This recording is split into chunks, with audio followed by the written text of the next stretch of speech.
விஜய் வந்து யாருடைய வாக்குகளை பிரிப்பார்? அதிமுக வாக்குகளை பிரிப்பாரா? அது திமுகவுக்கு சாதகம்.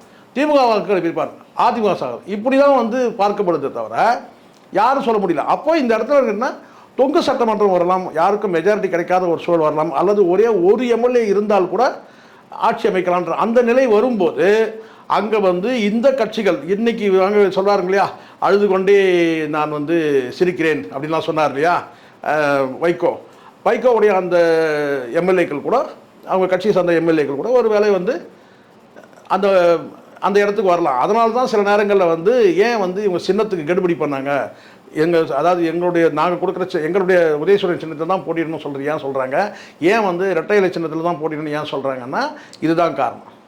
அடிப்படையில் இவங்களுக்கு வந்து என்னென்னா அந்த அளவுக்கு வந்து இன்றைக்கி வந்து இந்த சிறிய சிறிய கட்சிகள் எல்லாமே வந்து அதனால தான் எடப்பாடியாக இருந்தாலும் சரி, திரு மு க ஸ்டாலின் அவர்கள் இருந்தாலும் சரி, திரு எடப்பாடி பழனிசாமி இருந்தாலும் ஒரு விஷயத்தில் உறுதியாக இருந்தாங்க. ஏன்னு கேட்டிங்கன்னா, நம்பிக்கை இல்லாத நபர்களை தூக்கி எறிங்க வேண்டாம், நம்பிக்கை இல்லாத நபர்கள் வேண்டாம், அவங்கள தூக்கி எறிங்கன்ற அந்த இடத்துல இருந்து. அதனால தான் வந்து வேல்முருகனை தூக்கி வீசினதுக்கு காரணம் அதுதான்.